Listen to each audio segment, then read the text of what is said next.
grassroots that took out Charlie Crist. There are so many examples, and they want you to forget victories. And by they, I mean there are certain people within the Republican Party, like the people who are propping up Weekend at Bernie, Thad Cochran. He had to resort to courting Democrat voters to eke out a victory against a grassroots conservative. You realize just 6 years ago, this wasn't even possible. Dan Bongino won his primary in Maryland last night. That's a grassroots victory. Tim Scott's a grassroots victory. Nikki Haley's a grassroots victory. I can go on and on. There are a lot of grassroots victories, friends. Do not allow some within the Republican Party to use Thad Cochran, of all people, as a way to try to obscure all of the victories that grassroots have earned, have won. This fight for the soul of the party, this is going to take some time. And some people, frankly, aren't ready for it. They're like, I've heard from people, friends of mine even, who said, we don't want to rock the boat. We don't want to make a seat competitive. Look, Mississippi, it's been Republican for 4 decades, over 4 decades. It ain't going Democrat. When you have safe districts, you can afford to gamble them to get somebody like Ted Cruz, to get somebody like Mike Lee. You can afford to do that because the district will bear it out.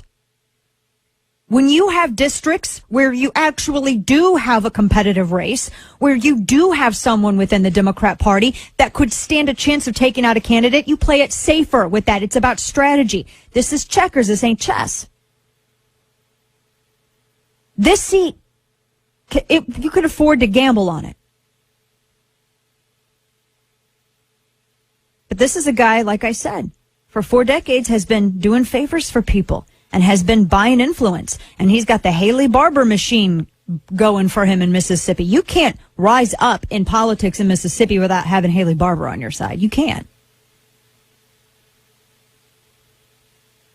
And so Chris McDaniel was up against a lot, and he did very well. Do not allow people like Barbour or anyone else to make you forget the victories that you have already earned. It's just going to take a lot of time.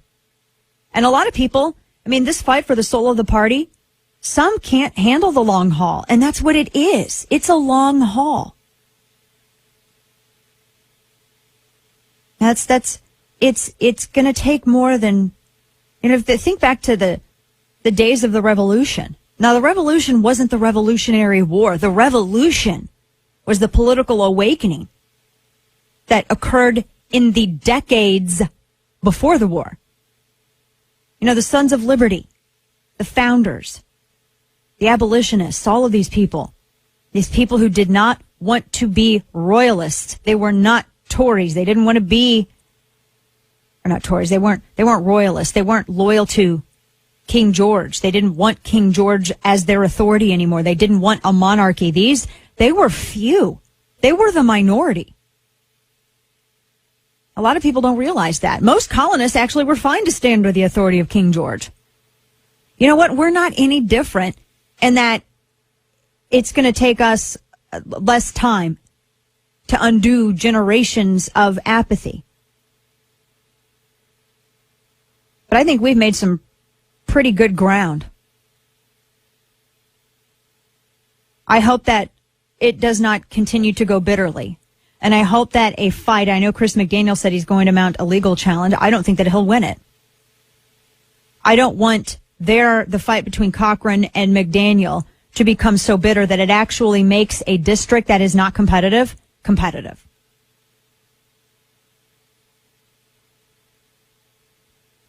I don't want Harry Reid as majority leader. How I approach things is I have a goal. I do not want Harry Reid as majority leader. That's number one. We can have, and again, I say this as someone who has paid my dues for years, and I've been attacked by both Democrats and Republicans. I don't know anybody else, by the way, and people don't know this. When I was a contributor at CNN during the primary, I had Mitt Romney's people complaining to CNN. They did not like the fact that I was critical of him. And they demanded that when I was on, that I be on with a Republican, aka a Romney apologist. And that actually affected me professionally. I was told this by some very good colleagues who worked with me at the time there. That actually affected me professionally because it limited my appearances and I could only be on with certain people. And you know what? I still supported the Republican candidate going into the general. So the people who were complaining to me about doing that, y'all can eat me, frankly, because I pay my dues on that. You know who I'm talking to. I'm talking to a couple of squeaky wheels, some people who got mad because I wouldn't support Ron Paul even after he dropped out of the damn primary. Good grief, people. Yeah, I don't know anybody else who were actually professionally affected like that. But I was. But I don't want Harry Reid as Senate Majority Leader, and I didn't want Obamacare. I don't want amnesty. I don't want Democrats controlling who gets on the Supreme Court. Ruth Bader Ginsburg isn't long for that court, folks. She's going to be retiring at some point. She was old when she was nominated when I was a child. That's my goal. I have a goal to take back the Senate. And we can have the cleanest party and the most conservative party. We could get every wish that we have, that we want. We could get everything we desire. We could have a party full of Ted Cruz's, a Senate full of Ted Cruz's and Mike Lee's, but if we don't have the majority, and if we don't decide what goes to the floor and what doesn't, you can't eat on that. And they are mutually exclusive things, by the way. Wanting to get the Senate majority and wanting that Senate majority leader spot. And also wanting a good, conservative, constitutionally based party.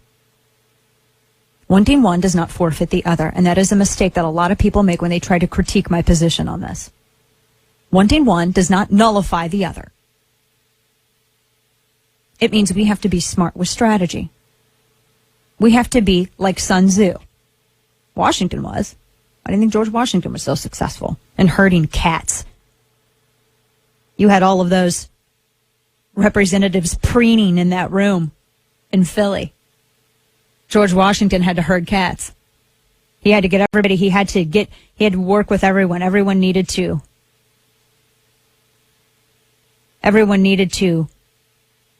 be on the same page and they needed to act when they needed to act, and it's all about, it's strategy. It's strategy. I do not want Harry Reid as Senate Majority Leader. I dislike Harry Reid doing indecent things to the American citizenry more than I dislike Thad Cochran doing indecent things to animals. And I don't like Thad Cochran. I'll make no bones about it. But I dislike having Harry Reid as the Senate Majority Leader more. So you can let the Haley Barbers think that they won something. They'll pat each other on the back and they'll go outside on their veranda with their sweet tea and they'll smoke cigars. Maybe they'll have some bourbon and let them think that they've done something well. Never ever show your opponent your cards. Never show them what you're doing. Let them live in this fog of victory that they think they have. And in the meantime, we can focus and we can set our sights politically on another candidate.